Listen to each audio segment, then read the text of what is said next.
Welcome back to the Hill of Roses, where we come once again to celebrate the best contributors to our independent policy movement for progress to bring power to the people. With me today, I have two guests, Alex Howlett and Carl Witterquist, who are going to be here to be able to debate on universal basic income. Both of these individuals are supreme, in my mind, advocates of the issue, having many articles written on it, of their theories around it and advocacy for it. But today we're going to have a little fun. Alex today is going to be playing the against position of universal basic income, and Carl will be arguing for it. Before we get into that, I want to give each of our guests here an opportunity to introduce themselves to the Rosebuds here. Alex, want to let the Rosebuds know a little bit more about yourself? Yeah, so my name is Alex Howlett, and I've been studying basic income since 2011. And I've been very interested in how it works in terms of the economics of it. What makes it possible? Is it possible? And that kind of thing. So I host a weekly discussion group that live streams on YouTube called Boston Basic Income, and we have a different topic every week as it relates to basic income. Awesome. And Carl, want to introduce yourself to the folks out there? Sure. I actually started as economist because I wanted to learn how to solve poverty. And after studying economics for a lot of years, I realized this is economically not very hard at all. The barriers, I believe, are ethical. So I got another PhD and I did political theory, and now I'm hired as a philosopher at Georgetown University's campus in Qatar. I've been writing about basic income since the 1990s. Wow, that is a very long time period, nearly 30 years. So, I just want to, before we get into this debate, explain some of the rules for the folks out there. The way this is going to happen is I'm going to give each of our guests here an introduction statement, one arguing the why we should be supporting universal basic income, the other against. Then we're going to be having Carl be able to ask 3 questions to Alex, where he'll be able to give his answer to the question. Carl will be able to offer a rebuttal, and then Alex will give a rebuttal to the rebuttal. He'll do that 3 times, and then we're going to have Alex be able to do it in reverse to Carl, and then I'm going to give 3 questions to each of them, and they'll give a concluding statement. With that being said, Carl, I want to leave the floor to you. Why should we be supporting a universal basic income? Because it's wrong to come between a person and the resources they need to survive. And that's exactly what we do. Poverty is a lack of access to resources. Animals, early human beings did not have this problem that they had to get some other being's permission to use the resources of the earth to keep themselves alive. But yet we have most of the world, all but really the independently wealthy, we have put into this position where you have to get somebody else's permission to forage, hunt, gather, fish, farm, start a business, build your own home. All of this, you need somebody else who owns resources to give you permission to do this. And that means we've come to think of work as being synonymous with paid employment, because for most of us it is. It was not for our ancestors, and it is not for the independently wealthy. And we need to have a system where people do not have this threat of poverty over them to get them to take the jobs and accept the wages and working conditions that are on offer from more privileged people in society. Okay, thank you. Alex, now why should we not be supporting a universal basic income? Yeah, well, I certainly don't think anyone's going to question the idea that we want to make sure people have access to the resources they need to survive. We could imagine a world in which we didn't have the resources to provide for everyone, but I don't think we live in that world. So the first thing I want to do is I want to emphasize that we're all on the same team. We want our economy to do the best it can for humanity, for the people. What we're debating today is the merit of basic income as a tool for making humanity better off, for improving the human condition. So is it an appropriate tool? Everyone at one point or another comes up with the idea for basic income, probably when you're a child. Why not hand everyone a bunch of free money? That would solve all of our problems, right? Well, it turns out it's not so simple. Our economy has limited resources. So when we consider something like basic income, we have to ask ourselves, what are we doing this instead of? The choice isn't basic income or no basic income. The choice is basic income or allocate our resources some other way. What are we giving up when we decide to do basic income? If I'm going to be honest, I got to say that I don't really hear basic income supporters acknowledging these trade-offs. All else being equal, of course, free government handouts for everyone is better than not having free government handouts for everyone. But that's not the choice we're making. It would be great if handing people free money didn't come with trade-offs, but it does. Government handouts instead of what? So it's important to consider the trade-offs. It's also important to consider the limits of what's possible. It'd be nice if we could hand everyone infinite money and they could just use that money to buy infinite stuff, but we can't. We live in the real world. If there isn't infinite stuff, what are our constraints?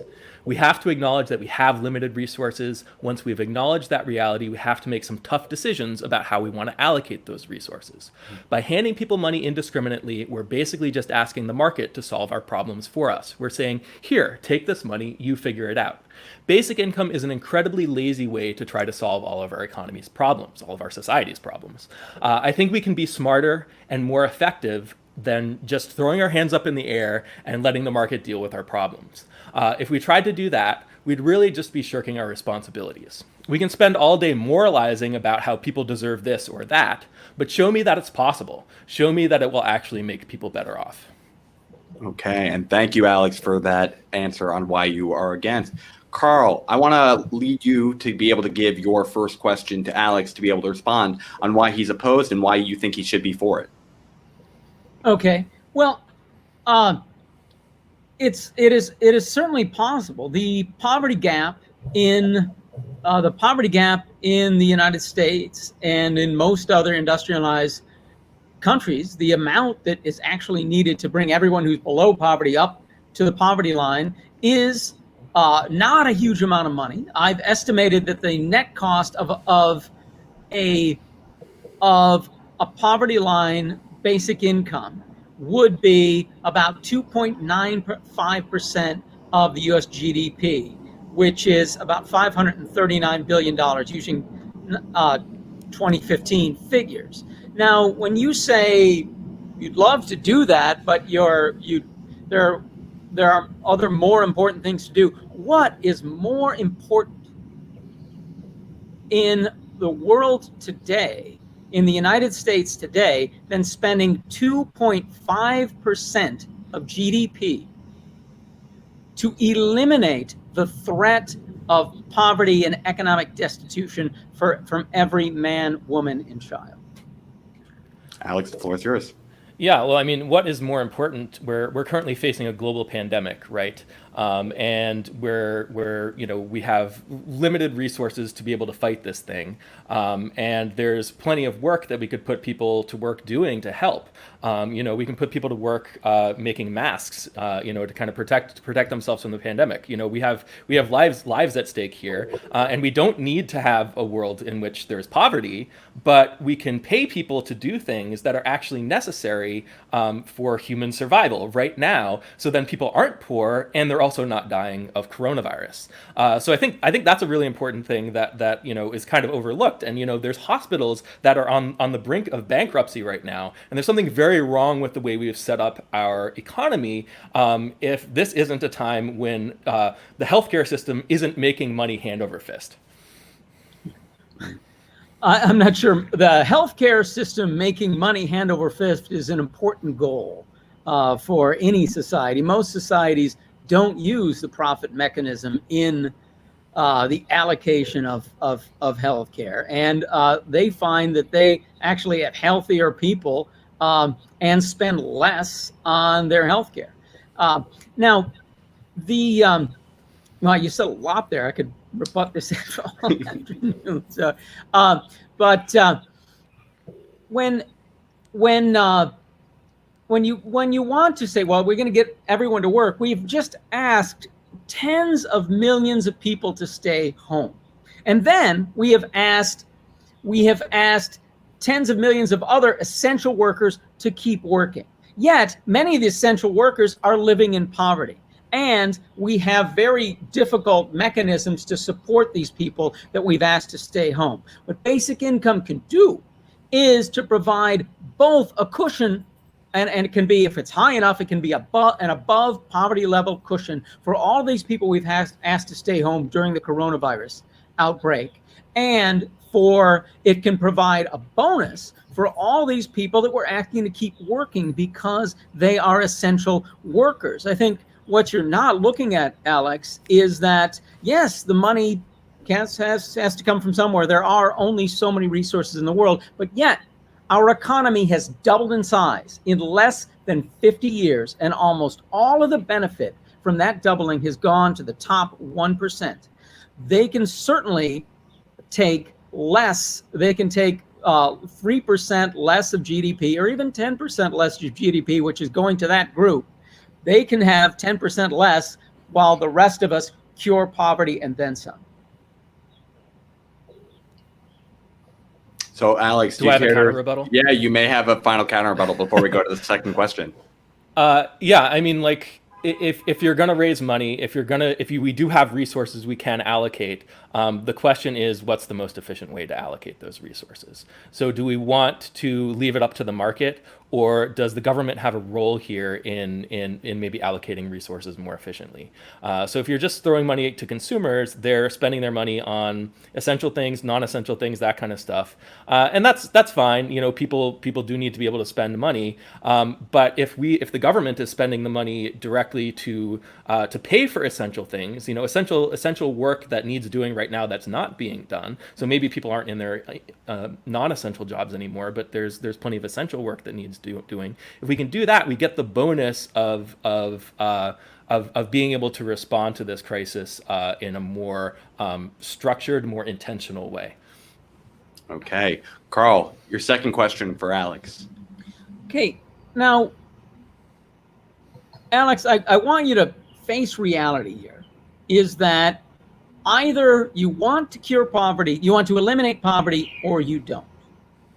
Now, you know, I've already argued that it's affordable to eliminate poverty, but I'm going to argue that it is the only way to do it is with some universal mechanism like basic income. Because if you say, oh, we're going to cure poverty by giving everybody a job, as you sort of alluded to, if you do that, not everybody's going to do a good job on those jobs. And either then you're going to end up, these are going to be fake jobs, which is going to be a huge waste, or you're going to fire people and make them homeless and destitute and in poverty. There's really only one way there. People will test you. And you're going to end up with a fake job, which is really a veiled basic income, or you're going to end up using poverty as a threat. And there will always those people who will be living in poverty, and their function will be as a threat to everyone else to keep doing what you're doing in accepting the wages and working conditions that you're accepting, in order to so that you don't end up like this person here. Now, are you really ready to accept the fact that you're using poverty as a threat?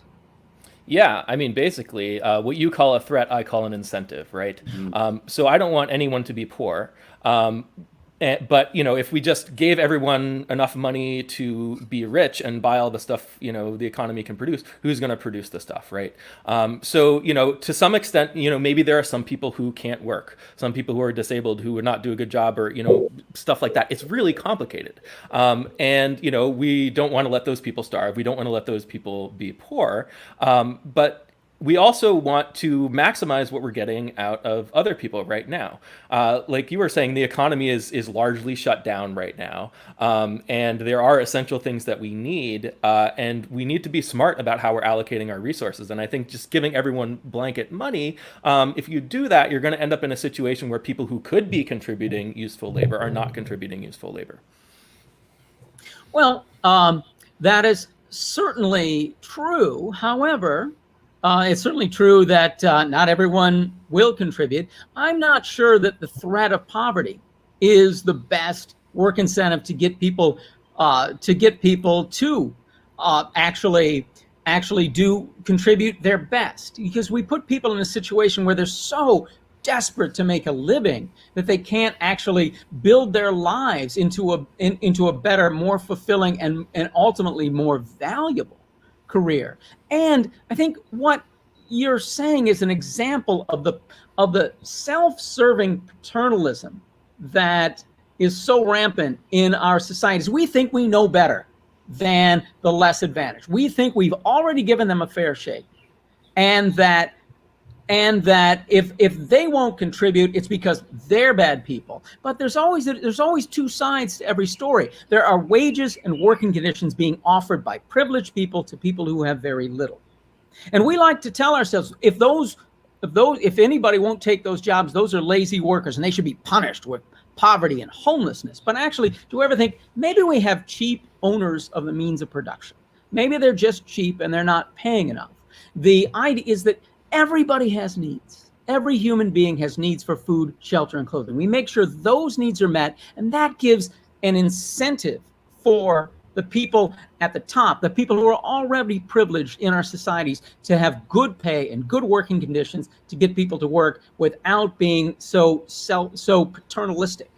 And also paternalistic in a way that is self-serving only for the very rich. And it's we like to tell the middle class, and this is going to be good for you because those people who don't want to work are bad, but actually we're putting the entire middle class in this position where they have to keep working. If we all had the power to say no to bad wages and working conditions, everyone, whether they're a caregiver or a worker, and a worker at low, middle, or high paid jobs, if they are free to say, if they have that power that they can say, if this job doesn't work for me, I'm walking, that will make almost everyone better off and organically redistribute money through better wages and working conditions from those who own to those who do. Yeah. So, I mean, what you call paternalism, I call sometimes the government can allocate resources more efficiently than the market, right? So the government is making decisions instead of people making decisions on their own. And I think there's a role for the market and there's a role for the government. Some resources are most efficiently allocated by the market and some resources are most efficiently allocated by the government, of course.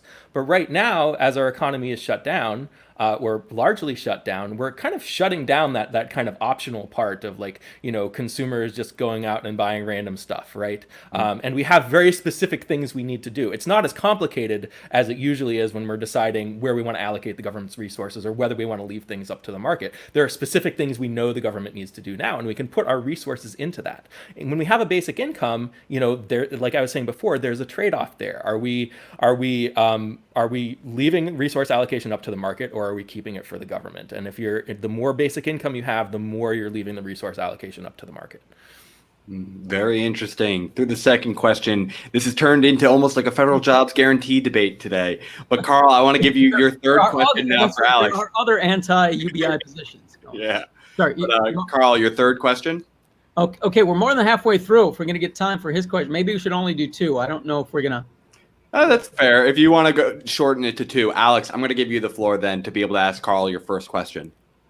Yeah. So my first question is really simple. So I'm not going to question your numbers. You're saying that we can do a basic income and that we can do it at higher than the poverty level.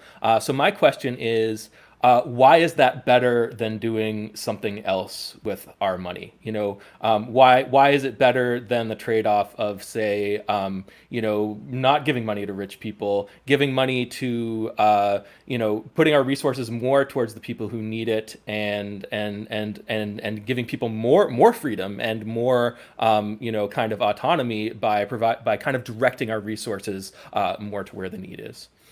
Well, basic income is universal, but really the people it's going to impact are the people at the lowest end. You give it to everybody, but you also have to support the currency with some taxes or some other thing to bring liquidity out of the market, or you're going to get rampant inflation. The people at the top are going to be paying the taxes that support this program. And they're not going to end up better off in this program. You make it universal because that is good for those in need. We have a saying in this movement is that benefits for the poor almost invariably become poor benefits because politicians vilify those targeted benefits. Oh, those are for the bad people. You're the good people. You'll never need those. Let's cut those. Those aren't for you. But if you have a universal program like Social Security, they try to make these arguments with Social Security. People are like, don't you touch my Social Security. So you're harnessing this universal idea that they see that if they lose their Social Security, maybe they're going to get a bigger tax cut, but maybe they won't. You're harnessing that on their side. But also that you need universality because people's situation changes really fast. If you suddenly lose your job, because of COVID, you don't want to be on the phone for several days calling the unemployment insurance office and getting a busy signal because millions of other people in the same position. You want a basic income that is always there. If you are a wife who has 3 kids and a very wealthy husband, and you find out that your husband is abusing the children, and you run to a women's shelter with your 3 kids, the last thing you want to do is to go call some authority and say, look, I'm needy. They're going to say, you're not needy. You live here. You live in this big, beautiful house. Your husband has this huge income. You file joint taxes. You don't deserve anything. What you need is something that is universal and individual so that that mother can count on those things being there right now. Everyone needs this assurance that their basic needs are met. We meet everyone's basic needs, then we do the other things. Everything else is less important than making everyone has enough to get food, shelter, clothing, some basic transportation, and a little cushion on that to make sure they're not desperate. Alex? Yeah, so I think a big part of what you're arguing, Carl, is that the existing safety net programs are very inefficient.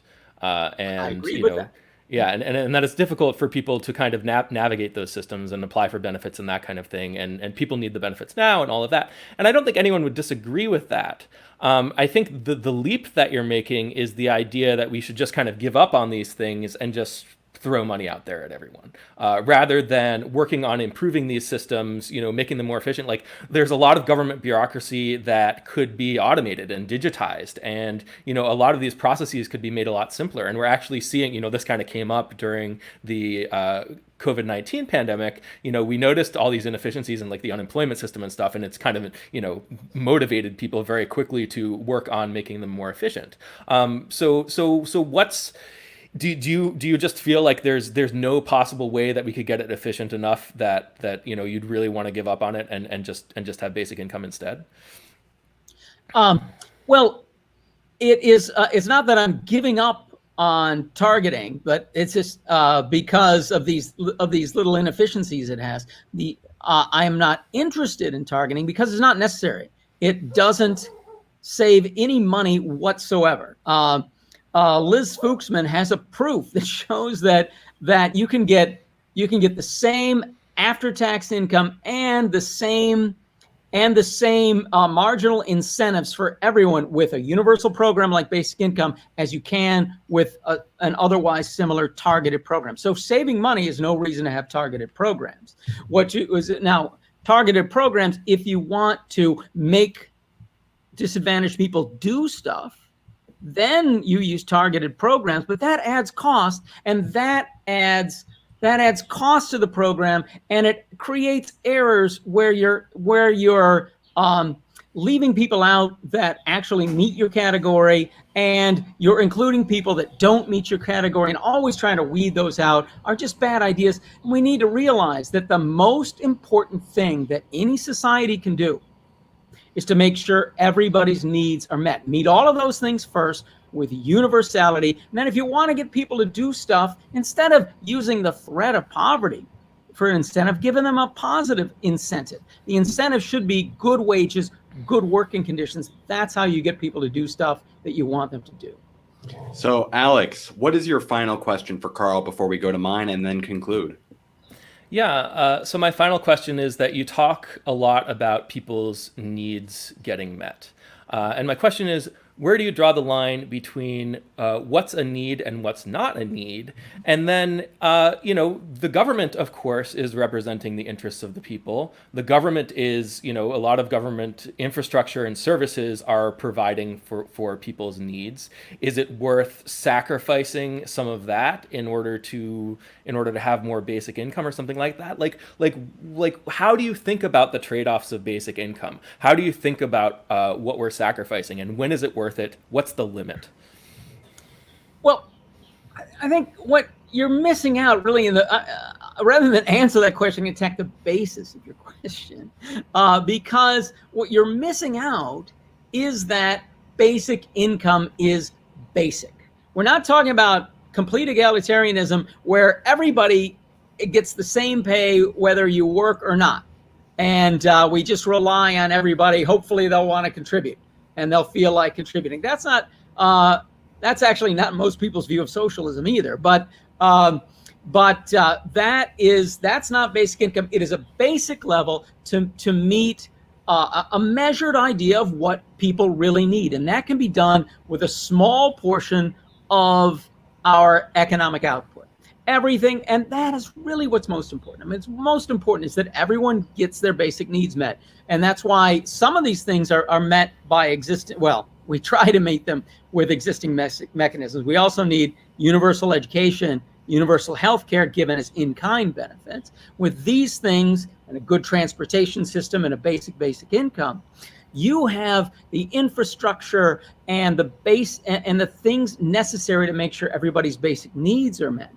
And that is job one. Everything that's left over. What else do we want to do? Do we want to plant flowers behind on the Hill of Roses there behind John? Or, do we want to have make these knickknacks that Alex can have on his shelves behind him? Those things are the extra things. Those are the things we do. And there's plenty left over. But right now, what we're doing is meeting the needs of the most advantaged first. So if the most advantaged person wants to fly their private jet from Maine down to Florida, so they take their daughter to a tennis lesson, they can do that before people's needs for food, shelter, and clothing are met. And I say that kind of stuff you do after you've met people's needs. Okay, so what I'm hearing from what you're saying is that your understanding is that we have the resources for the government to provide the things it needs to provide, such as school and roads and bridges and healthcare, or whatever else you want the government to provide, military perhaps, as well as providing a basic income that's enough to meet people's basic subsistence needs. Mm-hmm. So my question is, in different parts of the country, you need a different amount of money to be able to kind of meet your basic needs. Wherever you draw the line, wherever you draw that poverty line, it's going to be different in different parts of the country. So how do you square that with the idea of basic income where everybody gets the same amount? Which poverty line do you choose? And you could even ask, like, if we had a global basic income, which poverty line do we choose? So yeah.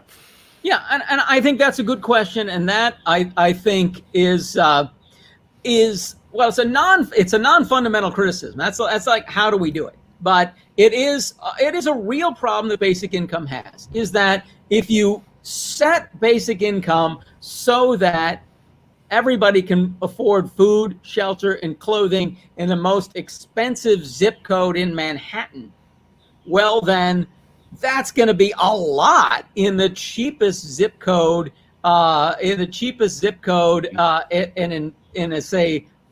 an Indian reservation in the West. I don't know wherever the cheapest place in the United States is. But, so that's going to be a lot, and that's going to verge on being unaffordable throughout the world. But if you set it for, okay, let's all move to rural Montana where things are really cheap, and we'll set at that level and say all the low-income people in New York are expected to move to Montana to where things are cheap and their basic income can go farther. That is a problem. And then if you index it to the zone, then you create some sort of odd incentives to not leave expensive zones when actually the market is telling you, look, this is too expensive, don't go here. So I think we need some kind of happy medium where it is more in the expensive zones, but not enough more to really to make it up entirely. And so that it is giving you some incentive still to move to the less expensive zone. But another thing we do is that many of the problems that underlie this thing you're asking are really problems that basic income doesn't address. Is that we have a really screwed up system for allocating real estate, where taxes on it are extremely low, they're not redistributed, and we allow a lot of speculation. We allow people to just park on real estate, and you'll find hugely valuable real estate that sits empty for years or decades at a time because they're just using it for speculation and they don't need the income that it can get from it. If we change these rules, we can change these rules that make this difference in expense from one area of the country much less. Okay, well, thank you all for bringing very valuable questions to the conversation. Beforehand, I want to make sure that I can get a couple of my questions in for you both to answer. Okay. And, Alex, I'm going to say you could drop a little bit of the contrarian view. I'd love to hear your honest perspective on these questions. I'd love to know what you believe are the bounds on universality. What groups should be able to get this? A lot of the common universal basic income proposals are for all adults. Usually it's for all citizens, and it's not applied to prisoners, at least in some of these design proposals today. What do you believe is the proper bounds of what universality should be? Alex, I'll start with you. Yeah, so I think it certainly shouldn't go to children, because then what you're essentially doing is you're paying people to be parents, because the children are not full, kind of members of the economy. They're not full consumers, as it were. So I think there are arguments to be made for having a child benefit to support families, or even to provide an incentive for people to have children in places that are losing population, like Japan, South Korea, places like that, or even Norway, I guess. But on the other hand, there's no reason why that policy should be linked to basic income. There's no reason why that amount of money has anything to do with the amount of money that's kind of needed to support adults in the economy. So I think that's the biggest thing, that there's some disagreement in the basic income community about that, and I feel pretty strongly about that limitation, that these are separate policies, a child benefit versus a basic income. Maybe you'd want to phase it in as people get older, that kind of thing. And become more like fully participating members of the economy. In terms of people in prison, I don't think there's any reason why you'd want to have a different rule for them or not. There is a danger where if you only give it to citizens, then you risk creating kind of an underclass of migrant workers who are producing things for everyone else. So you see a lot of that in like the Middle Eastern oil countries. And I think in Dubai, something like 90% of the population is migrant workers who are not citizens. And then in Kuwait, they have something, with their oil, they have something similar to a basic income that only goes to their citizens, but that's not most of the people living there. So you don't want to kind of create that situation. Well, okay, so this whole thing was the real Alex, not the devil's advocate Alex. Okay, now the last thing you said, I very strongly agree with the last thing, but and well said, and I live in Qatar, so I know what you're talking about. Now, but the first thing you said, I disagree very strongly, because the poorest people in the world are single mothers with children, and that's especially true in the United States. I don't know that we're the worst in the world, but most of the poor people in the world are single mothers with children, and a few single fathers, but it's really mostly mothers. Now, when a person grows up in poverty, there is no amount of money that you can give them when they reach adulthood that is going to make up for that. That scars them for life, and a few people get out. You always read about this person who grew up in horrible poverty and then became this great author or entrepreneur or something. You read about them because they're so unusual. Most people who grow up when they're lacking for their basic needs grow up with severe problems that will haunt them for the rest of their life, and they never make up. It's one of the reasons why the U.S. has such poor social mobility, because poverty scars people for life. And we've seen from the negative income tax experiments in the 1970s that making people less poor really helps children, helps them stay in school, and helps them do better in school. Now, you could do it now. You could have the basic income for adults so high that a single mother with 3 kids is not going to be in poverty while she lives on just her basic income. But then you got to give the one for a single guy who doesn't have 3 kids the same as her, and that's going to be really expensive. And also, maybe that's really more than we ought to be allocating. So we really want to allocate to a single guy all this luxury, just so we're not just so we can get the single mother with children out of poverty. And because the only other choice is then to use this threat of poverty to get women to have fewer children. I don't think, there are a lot of ways. If you think women are having too many children, there are a lot of ways to encourage them to have fewer, other than saying, okay, if you have children, we're going to make sure that you and your kids live in poverty. And, I just want to clarify, Carl, do you support it being at the same income level as adults have? No. Poverty statistics, which aren't that great, indicate that once you've got your house or your apartment, you can fit another kid into there a lot less cheap. There's not extra heating. There's not extra rent. Well, unless you have a huge family. So the official poverty statistics put the poverty level for a child at about 1/3 of that for an adult. So I would say be a little extra generous, make that about half. So the rule of thumb I've been using is just the children should get half of what adults get. Okay, thank you. The last question that I have for you before I let you give concluding statements is, I want to know what your opinion is on the subject of a maximum income. Do you believe that if you're having a basic floor, you need to establish a ceiling? Alex, I'll start with you. No, not really. I think, we pay people what we pay them for reasons. If you put a ceiling on like CEO pay or something like that, you might not be able to get the same CEOs, and that's kind of like a really specialized job that's special for that particular business. And paying CEOs a lot of money isn't necessarily going to change what we can do to support other people. If anything, you're allowing the businesses to potentially be more efficient and produce better goods and services for people in the economy. Okay, Carl, would you agree or do you disagree with that statement? Qualified, no. When people think about that, they think about a ceiling and a bunch of people being bunched up at the ceiling. That is a horrible thing to do for the economy, because you give them all kinds of bad incentives and all kinds of unfairness. Then, like, if my company, Alex's company, the stock price puts our stuff at the ceiling, my company's value goes up, I lose some of my ownership of the company. Now I've got an incentive to keep the value of my stock from going up. And then it goes up, comes back down.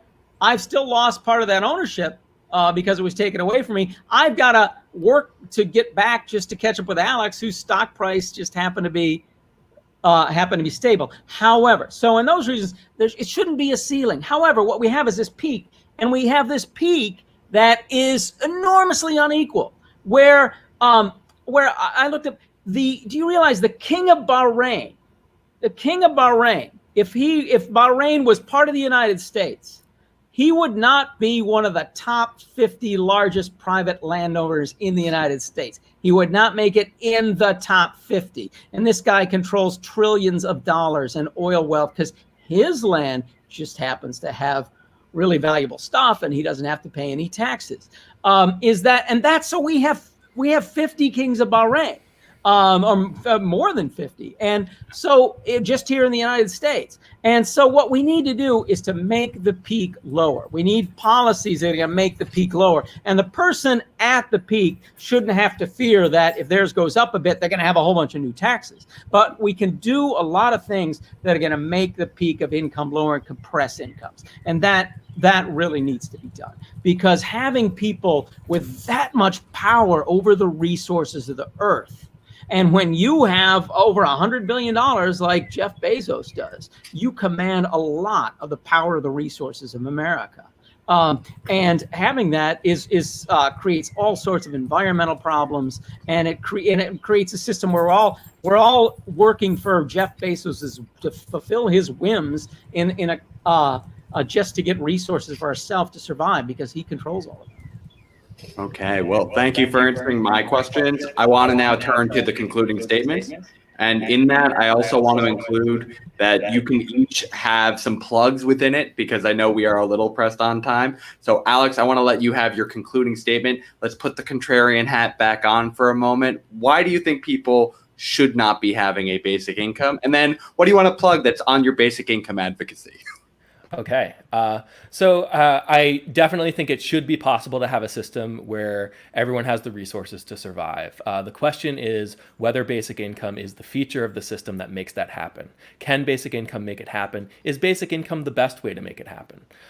So the fact that there are people who don't have sufficient access to survival resources is a policy failure. There are lots of ways in which our government could be more efficient, but there's a role for government in providing for people, and we don't want to just leave everything to the market. And I think Carl acknowledged that, and he believes that we can achieve a subsistence basic income along with government services, the necessary government services that also provide for people's basic needs.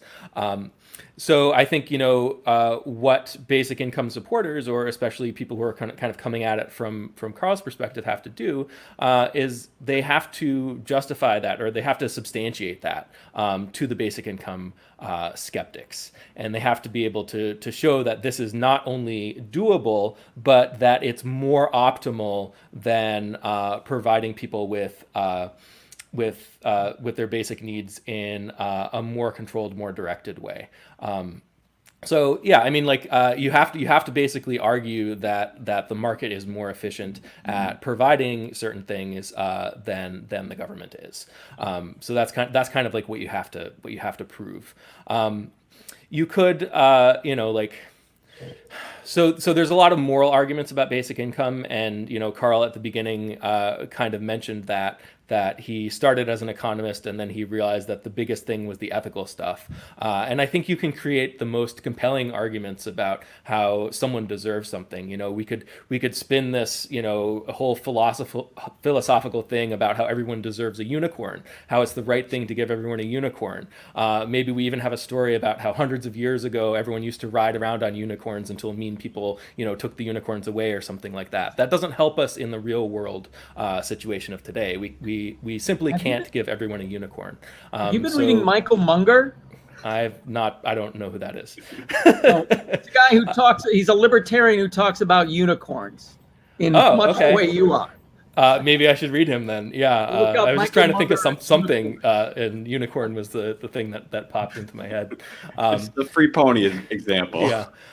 So Carl didn't really bring it up this time, but he talks a lot about the enclosure of the commons and about how in the past, the commons was kind of a shared ownership thing, and people could kind of work for themselves and basically kind of subsist on their own and do their own work for their own survival and not have to kind of pay anything to anyone else.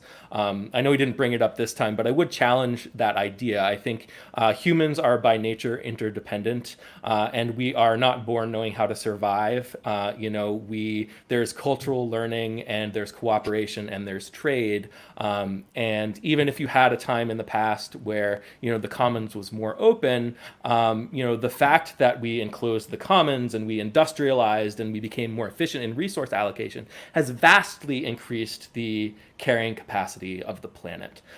We can't go back to the way it was before. We don't have the resources to do that. When people are living in primitive tribes and et cetera, and that's like people living in primitive tribes, you could say that that's people being self-sufficient or analogous to people being self-sufficient. It's not everyone just living alone and like growing their own food or something like that. People still are cooperating in that situation. But even then, we can't really go back to that because in terms of resource use, that's a very inefficient way for humanity to survive. If we needed to go back to that, if we wanted to go back to that, we'd have to kill off a lot of people, and it's not sustainable on the planet. It's arguable whether our current situation is sustainable. So in terms of basic income, I think from basic income advocates, I hear a lot of different arguments, and I know Carl doesn't talk about the robots are coming and that kind of thing. I think the moral arguments and all the jobs are going to be eliminated arguments are not good arguments for basic income. You have to fundamentally ask yourself, what problem are you trying to solve, and then does basic income solve this problem?